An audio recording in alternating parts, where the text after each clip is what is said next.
Hello my dear student, welcome back to my channel master classes. My name is Talib और आप देख रहे हो मास्टर क्लासेस यूट्यूब चैनल। तो आज हम क्लास 10th वास्तविक संख्या वाले चैप्टर को मैथ के आगे बढ़ाने वाले हैं।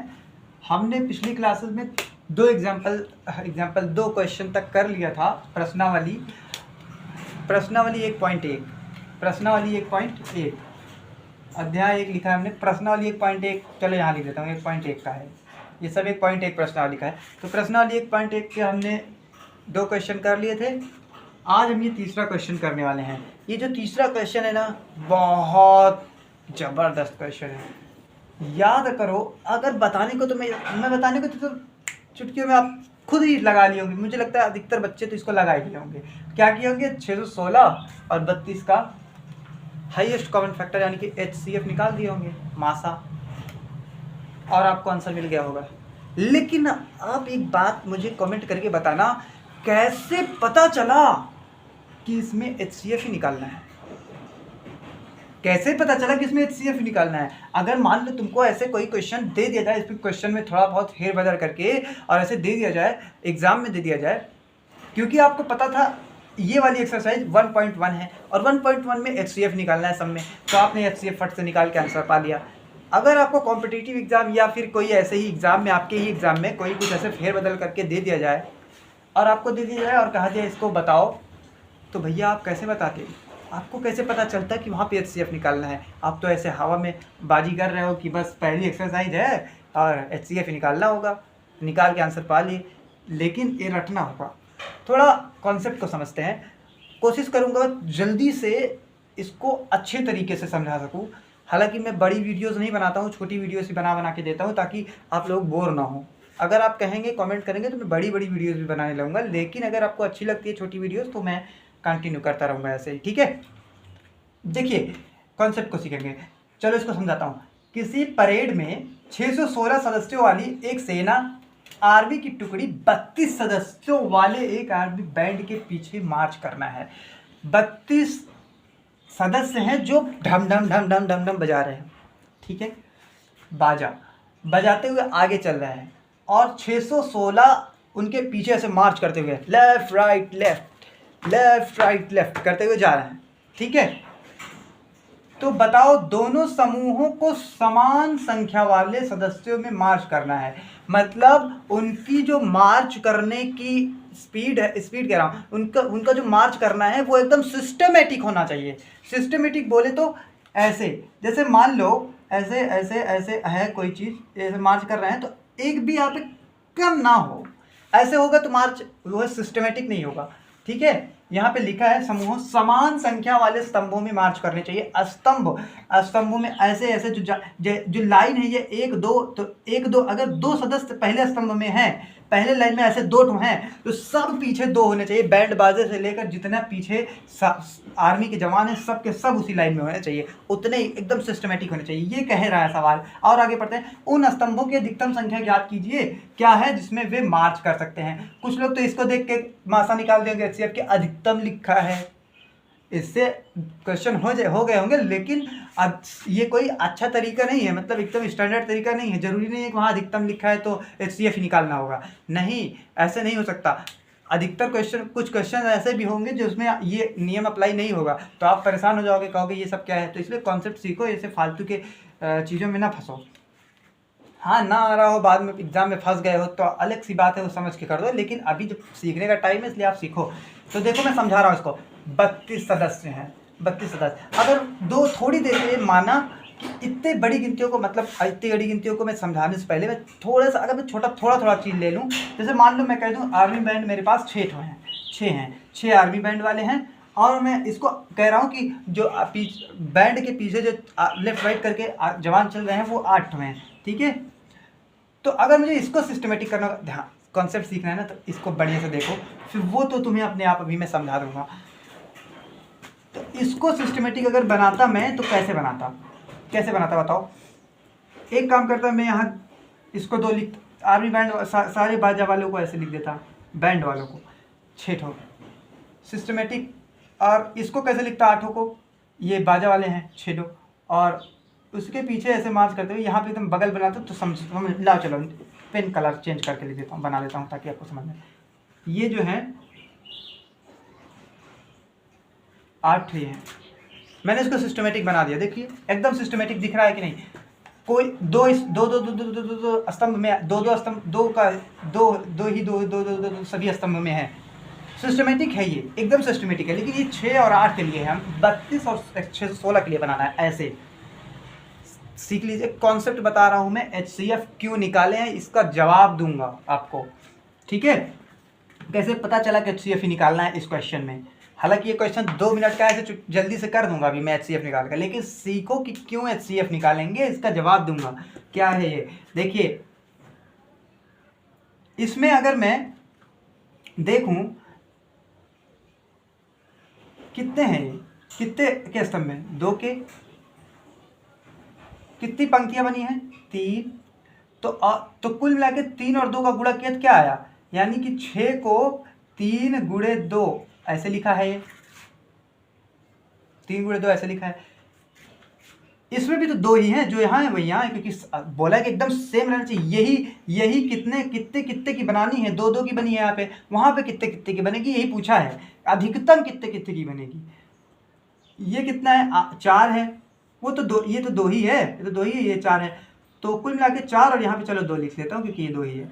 तो ये 8 था, 8 का गुणनखंड हो गया 4 गुणे 2 ऐसा, ठीक है, ठीक है। ये जो 2 आया है ये कॉमन है, कॉमन HCF है।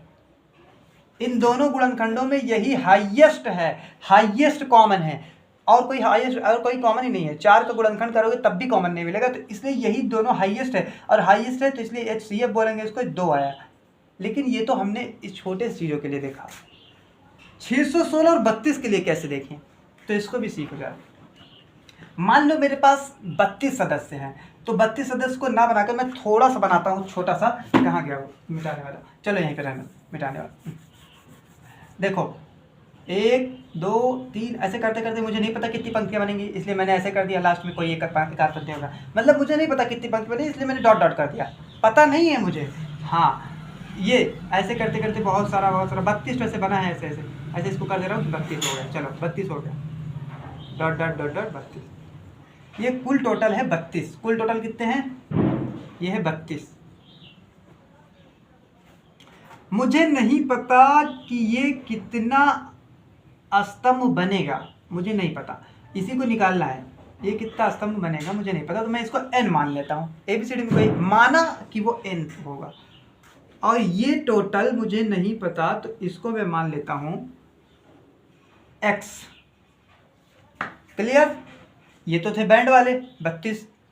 ऐसे ही 616 आर्मी वाले। देखो कंपटीशन से घबरा के भागना नहीं है, सीखना है इसको अच्छे से, और मुझे उम्मीद है मैं सिखाने में कामयाब हो जाऊंगा आपको। अगर अच्छा लगे, कॉन्सेप्ट समझ में आ जाए, तो फिर आप कमेंट करके ज़रूर बताना।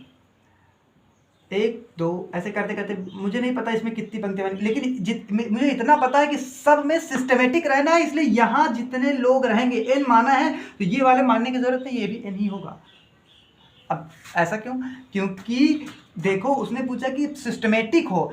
सिस्टमेटिक यानी कि कैसे, किसमें समान स्तंभ हो, समान संख्या वाले स्तंभ हो, स्तंभ समान हो उनके। बस इतना तो बताया है उसने कि यहाँ जो स्तंभ होगा वही सब में स्तंभ होगा, तो यहाँ भी स्तंभ इतने ही होंगे। तो ऐसे 616 जवान हैं, 616 जवान हैं, ऐसे मुझे 616 जवान हैं ऐसे, ठीक है। ये पूरा 616 है, और ये तो n ही है, तो n वहाँ लिखा ही है, चलो ये भी n ही होंगे। और ये नहीं पता मुझे कि ये कितने होंगे, क्योंकि यह तो 32 था इसलिए x माना है, यहाँ तो बहुत सारा होगा क्योंकि 616 तक जाना है हमको, तो मान लेता हूँ ये y है। आइए थोड़ा सा विचार करें कि ये 616 था, क्योंकि मैंने बताया था अभी, थोड़ा सा गुणा करके दिखाया था मैंने, कि जब मैंने उन 6 यहाँ पे 2 और 3 को गुणा किया तो वो अंदर वाला आ रहा था। जैसे कि यहाँ पे 6 ऐसे 6 तो बनाया था मैंने, ये 2 और ये 2 और ये 3, 2 और 3 को गुणा किया तो अपने कितना आ रहा था, 3 दूनी 6 ही तो आ रहा था, ये पूरा टोटल आ रहा था। मतलब 32 में अगर मैं इन दोनों का गुणा करूँ तो 32 आएगा। जैसे 8 को मैंने अभी 8 भी बनाया था, इसके पीछे 8 बनाया था ना, ऐसे समझ लीजिए अच्छे से, इसके पीछे 8 बनाया था।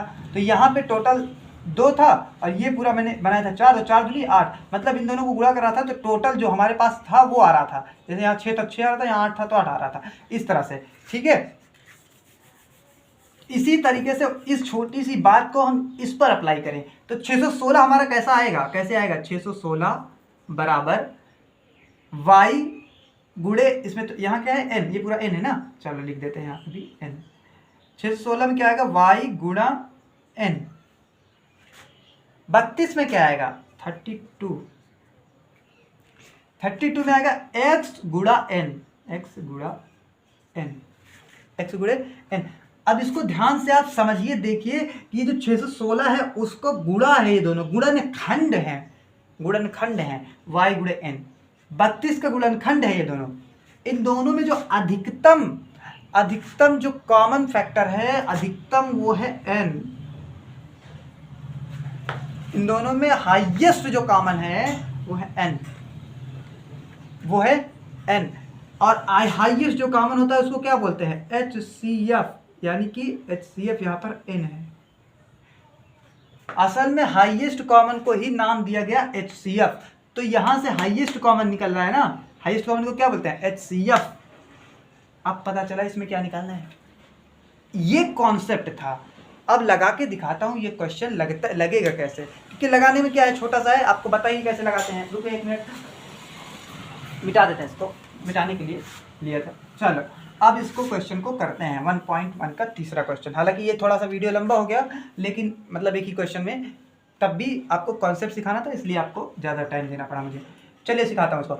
32 को जैसे अब पुराना तरीका जैसे हम पहले कर चुके हैं, 32 को इसमें डिवाइड करेंगे तो 32 दूना 64, 61 में पढ़ा नहीं जाएगा, 32 दूना 64 ज़्यादा हो जाएगा, तो 32 एक कम ले लो, घटाओ, एक में से 2 मतलब 2, 11 में से 9 गया, 2 गया 9, यहाँ पे आया 5 में से 3 गया 2, 6 उतारेंगे। अब 32 का पहाड़ पड़ेंगे, इसमें कितनी बार जाएगा, 32 3 है 8 बार या 7 बार, 9 बार जाएगा ना, 9 देखते हैं, 9 दूनी 18, 9 त्रिक 27, 27 एक 28, 288, हाँ चला जाएगा, 9 बार जाएगा, 9 बार, 9 दूना 18, 9 त्रिक 27 एक 28, और यहाँ से घटाएंगे, आपको भाग करना आता होगा ना, भाग आप कर लेना, यहाँ से घटाएंगे, 16 में से 8 गया 8, 8 में से 8 गया 0, 2 में से 2 गया 0, हटाओ उसको, कुछ ना लिखो, यहाँ पे 8 है। अब क्योंकि हमारा अब यहाँ से स्टेप चेंज करने की बारी, HCF पिछली वीडियो देख के आए हो ना मेरी, HCF निकालते कैसे हैं, जहाँ पे ये आ गया उसको यहाँ से स्टेप चेंज करो, इसको 32 को यहाँ उतारो, 8 का पहाड़ा पड़ो 32 में, 32 में कितना आएगा 8, 8 त्रिक 24, 8 चौक 32। यहां जैसे ही 0 आ जाए, मैंने क्या कहा था, जैसे ही यहां 0 आ जाए तो जो संख्या यहां लिखी होगी वही आपकी क्या होगी, HCF होगा। आइए इसको चरण वाइज लिखते हैं। चरण नंबर 1, किससे किस चीज से जो आपको प्रमेय बताई थी मैंने, उस प्रमेय से। किस प्रमेय से, A बराबर BQ प्लस R, जहां क्या है, जहां R जो है वो B से छोटा है और 0 के बराबर या उससे बड़ा है। ठीक है, क्लियर है ना। चलिए चरण नंबर 1, इस चरण नंबर 1 क्या लिखेंगे, यूक्लिड विभाजन एल्गोरिदम है ये, यूक्लिड विभाजन प्रमेयिका से यही है, यहाँ लिख देना यूक्लिड विभाजन प्रमेयिका, उसके बाद इसको लिख लेना आराम से। चरण नंबर 1 क्या है, 616 था हमारे पास, उसका विभाजन हुआ 32 गुणे 19 और प्लस का 8। ठीक है, और फिर उसके बाद हमारे पास 32 था, उसके बाद हमारे पास क्या था 32, और 32 बराबर क्या आया हमारे पास, 32 में 8 गुणे 4 प्लस 0। तो जैसे ही यहाँ 0 आ जाए तो जो यहाँ लिखा होता है वही क्या होता है आपका, HCF होता है। तो HCF बराबर, अतः HCF बराबर 8। तो यहाँ पे क्या हो जाएगा, जिसमें अधिकतम स्तंभों की संख्या, अतः अधिकतम स्तंभों की संख्या कितनी है? 8। यही आपका आंसर तो हो गया ये क्वेश्चन। मिलते हैं नेक्स्ट वीडियो में और उसमें आपको इसके आगे वाला क्वेश्चन कराएंगे, तीसरा था चौथा कराएंगे। क्लियर होगी बात? Thanks for watching.